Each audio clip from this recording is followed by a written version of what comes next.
Hi, ഇന്ന് നമ്മൾ വന്നിരിക്കുന്നതേ cooking video ഒന്നും അല്ല കേട്ടോ. ഒരു അടിച്ചുപൊളി ഫാം ഹൗസ് നിങ്ങളെ കൂടി കാണിച്ചു തരാന്ന് കരുതിയിട്ടാണ് കേട്ടോ. അപ്പൊ വൺ ഡേ നമുക്ക് ഇവിടെ സ്റ്റേ ചെയ്യാനുള്ള കാര്യങ്ങളൊക്കെ നമ്മൾ സെറ്റ് ചെയ്യാൻ കേട്ടോ. അങ്ങനെ സംഭവങ്ങളൊക്കെ സെറ്റ് ആക്കി നമ്മളൊരു ട്രിപ്പ് മോഡ് ഓൺ ആക്കി അങ്ങോട്ട് പോവുകയാണേ. നാസർ കൈമ എയർപോർട്ടിന്റെ ഒക്കെ അടുത്താണ് ഈ ഒരു ഫാം ഹൗസ്.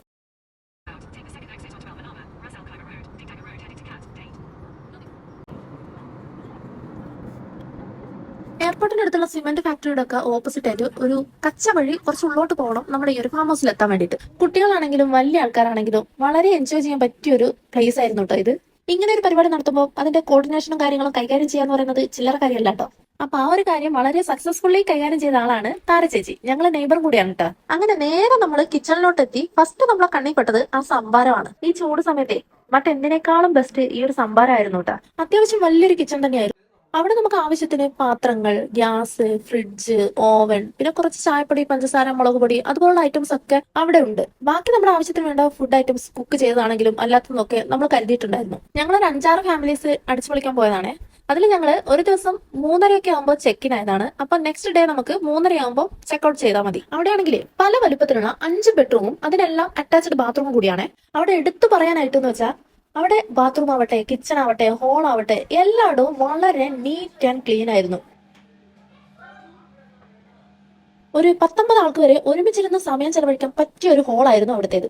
ഞങ്ങൾ എല്ലാവരും തന്നെ മാക്സിമം ടൈം സ്പെൻഡ് ചെയ്തത് ആ ഒരു ഹാളിൽ തന്നെയായിരുന്നു എന്ന് വേണമെങ്കിൽ പറയാം. അത്രയ്ക്ക് റിലാക്സേഷൻ കിട്ടുന്ന ഒരു ഏരിയ ആയിട്ടാണ് എനിക്ക് ആ ഒരു ഹോള് ഫീൽ ചെയ്തത്. എല്ലാ റൂമിന്റെ വീഡിയോസ് ഒന്നും എടുത്തില്ല വെച്ചാലും ആ എടുത്ത റൂമിന്റെ ഒക്കെ വീഡിയോസ് ഞാനൊന്ന് കാണിച്ചു തരാം കേട്ടോ.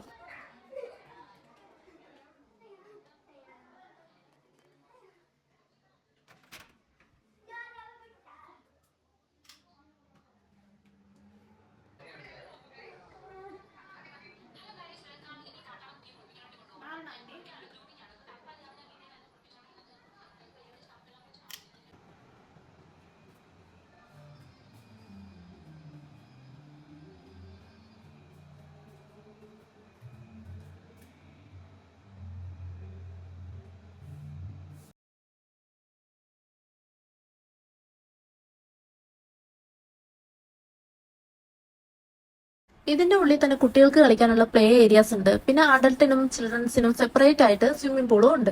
അങ്ങനെ കുറച്ച് സമയം നമ്മൾ അവിടെ എല്ലാം വന്ന് ചുറ്റി നടന്നു.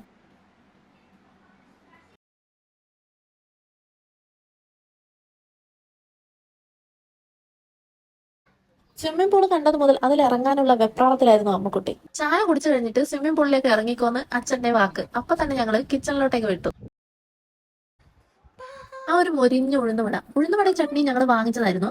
പക്ഷെ ഈ ഒരു പരിപ്പ് വട അത് നമ്മളെ കൂട്ടത്തിലുണ്ടായിരുന്ന ഒരു ചേച്ചി ഉണ്ടാക്കി കൊണ്ടുവന്നാണ്. ടേസ്റ്റി ആയിരുന്നു. അവിടെ എടുത്തു പറയാനുള്ള മറ്റൊന്ന് അവിടുത്തെ ഡൈനിങ് ഏരിയ ആയിരുന്നു. വളരെ സ്പേഷ്യസ് ആയിട്ടുള്ള ഒരു ഏരിയ ആയിരുന്നു ഡൈനിങ് ഏരിയ.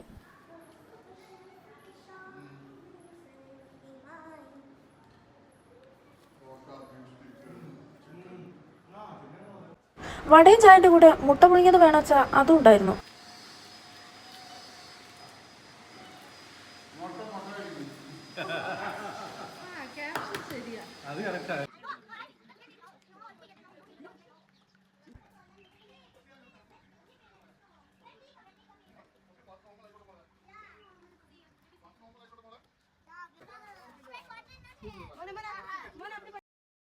അവിടെ കുറെ അനാറ്, ചെറുനാരങ്ങ, അച്ചാറിടുന്ന നാരങ്ങ, ഈത്തപ്പഴം, അങ്ങനെ കുറച്ച് ഐറ്റംസ് ഒക്കെ ഉണ്ടായിരുന്നേ. അതൊക്കെ നമുക്ക് വേണേൽ പറിക്കണേ കൊണ്ട് കുഴപ്പമില്ലാന്ന് അവിടെ നോക്കി നടത്തുന്ന ഒരു പാകിസ്ഥാനി പറഞ്ഞു. പിന്നെ എന്ത് നോക്കാനാ, പറ്റാവുന്ന ഐറ്റംസ് ഒക്കെ ഞങ്ങളങ്ങ് പറിച്ച് ടേസ്റ്റ് ചെയ്തു.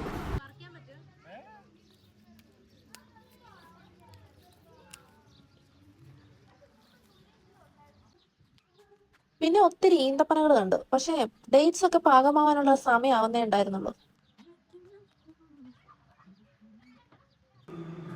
ചൂട് കൊണ്ടാന്ന് തോന്നുന്നു അനാറിന്റെ റെഡ് കളറൊക്കെ മാറി ഒരു വൈറ്റ് കളർ ആയിട്ടുണ്ടായിരുന്നു. എന്നാലും നല്ല മധുരം ഉണ്ടായിരുന്നു. അമ്മക്കുട്ടിയുടെ ആ ഒരു സന്തോഷം, അതെ, സ്വിമ്മിംഗ് പൂളിലോട്ട് ഇറങ്ങാൻ പോകുന്നതല്ലേ.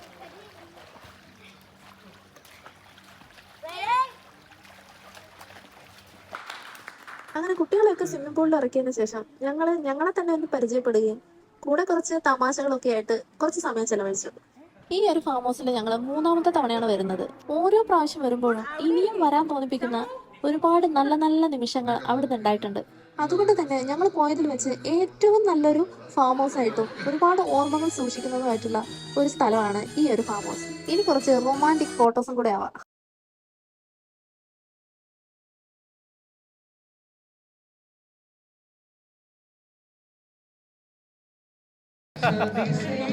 അമ്മ ഇപ്പൊ 8ന്റെ പണി കൊടുത്തോണ്ടിരിക്കുന്നതേ ഞങ്ങളുടെ കൂട്ടുകാരിയും അവളുടെ ക്ലാസ് ടീച്ചറുമായ ഗീതു മാമിനെയാണ്. അങ്ങനെ പൂളിലുള്ള പരിപാടിയൊക്കെ കഴിഞ്ഞതിന് ശേഷം അടുത്തത് ഡിന്നറിനുള്ള പ്രിപ്പറേഷനിലാണ്. കുബൂസ്, 2 തരം ചിക്കൻ കറി, വെജിറ്റബിൾ സാലഡ്, പിന്നെ ബ്രെഡ് വേണ്ടവർക്ക് ബ്രെഡ് എടുക്കാം. ഇതായിരുന്നു നമ്മുടെ ഡിന്നർ സ്പെഷ്യൽ. നമ്മുടെ ഈ ഒരു പരിപാടിയുടെ വേറെ ഒരു സ്പെഷ്യാലിറ്റി എന്ന് പറയുന്നത് തുടക്കം മുതൽ ഒടുക്കം വരെ ഗാനമേളയായിരുന്നു. അതിപ്പം പാട്ട് പാടാൻ അറിയണമെന്നൊന്നും ഉണ്ടായിരുന്നില്ല കേട്ടോ. ആർക്ക് വേണേലും കഴിവ് തെളിയിക്കാൻ പറ്റിയ അവസരം ഉണ്ടായിരുന്നു. അങ്ങനെ ഡിന്നറൊക്കെ കഴിഞ്ഞ് എല്ലാവരും ഒരു കട്ടൻ ചായയൊക്കെ കുടിച്ച് റിലാക്സ് മോഡിൽ പാട്ടുകൾ ആസ്വദിച്ചുകൊണ്ടിരിക്കുകയായിരുന്നു.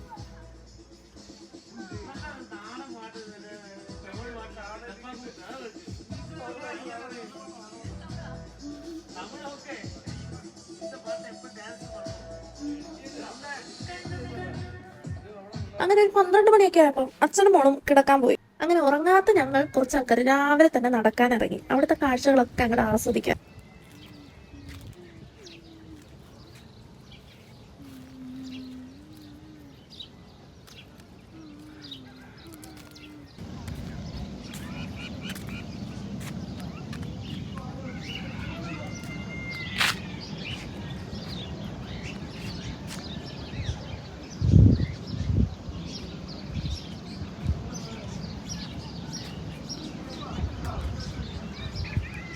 ഡേറ്റ്സ് പറിക്കാനുള്ള സമയം ഒട്ടുമേ ആയിട്ടില്ല. അച്ഛനും കണ്ണിന്റെ മുമ്പിൽ കണ്ടപ്പം കൈ വെറുതെ നിന്നില്ല.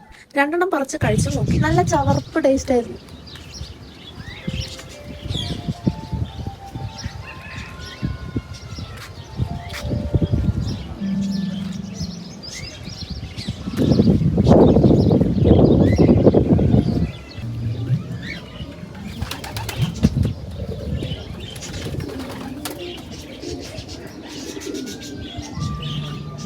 രാവിലെ ഒരു 5:30 മണിയൊക്കെ ആയപ്പോൾ കണ്ട കാഴ്ചയായിരുന്നു കേട്ടോ ഇത്. ഒരുപാട് പ്രതീക്ഷകളുമായിട്ട് പ്രകാശം പരത്തി നമ്മുടെ പ്രഭാത കിരണങ്ങൾ അങ്ങനെ വരികയായിരുന്നു. അതിന്റെ കൂടെ മനസ്സിനെ കുളിർമ ഉണ്ടാക്കുന്ന നല്ല പാട്ടുകളും. പിന്നെ വൈബിന് വേറെ ഒന്നും വേണ്ടല്ലോ. സത്യം പറഞ്ഞാലേ ആ ഒരു വൈബേ മനസ്സിനെ മൊത്തത്തിൽ ഒരു പോസിറ്റീവ് വൈബിലോട്ട് അങ്ങോട്ട് കൊണ്ടെത്തിച്ചു. അങ്ങനെ ഉറങ്ങിയ ആൾക്കാരൊക്കെ എഴുന്നേറ്റ് വന്നതിന് ശേഷം നമ്മൾ ബ്രേക്ക്ഫാസ്റ്റ് പരിപാടിയിലോട്ട് അങ്ങോട്ട് നീങ്ങി.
നമ്മൾ കുറച്ച് വൈബ് ആൻഡ് റിലാക്സേഷൻ ഉദ്ദേശിച്ചാണല്ലോ ഇങ്ങനെയുള്ള ട്രിപ്പൊക്കെ പോകുന്നത്.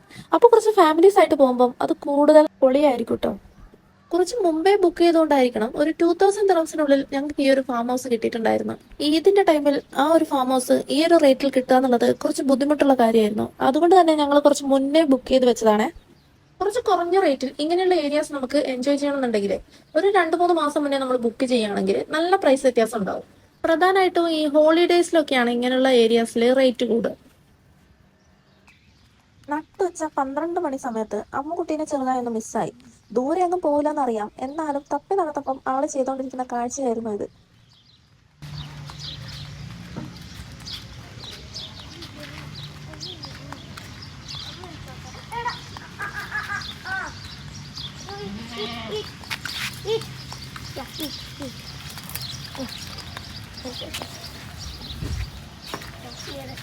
അയ്യടാ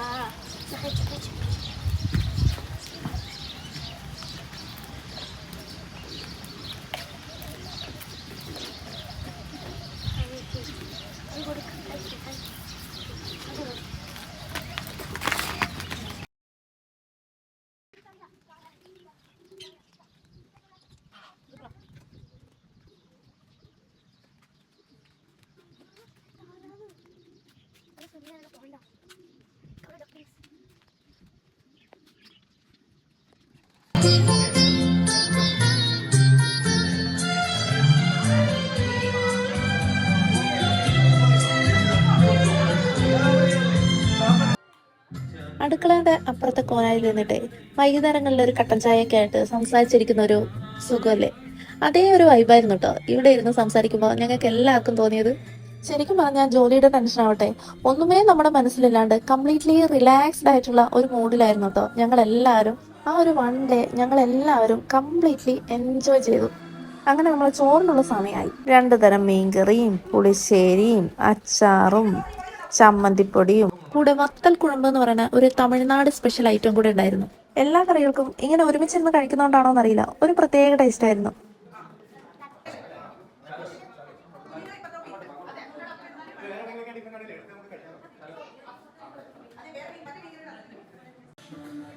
സമയം 3:30 വൈൻഡപ്പ് പരിപാടിയിലോട്ട് കിടന്നു.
പരസ്പരം യാത്ര പറഞ്ഞു പോകുമ്പോൾ എല്ലാവരുടെ മുഖത്തും ചെറിയൊരു ദുഃഖത്തിന്റെ നിഴലുണ്ടായിരുന്നു. എന്നാലും പുത്തൻ പ്രതീക്ഷകളുടെയും ഓർമ്മകളുടെയും സന്തോഷത്തിന്റെയും ചെറിയൊരു നിറകുടം അവിടെ വെച്ചിട്ട് ഞങ്ങൾ എല്ലാവരും പിരിഞ്ഞു. ഞങ്ങളുടെ അടുത്ത വരവിനായി ആ നിറകുടം തുളുമ്പി നിൽക്കട്ടെ.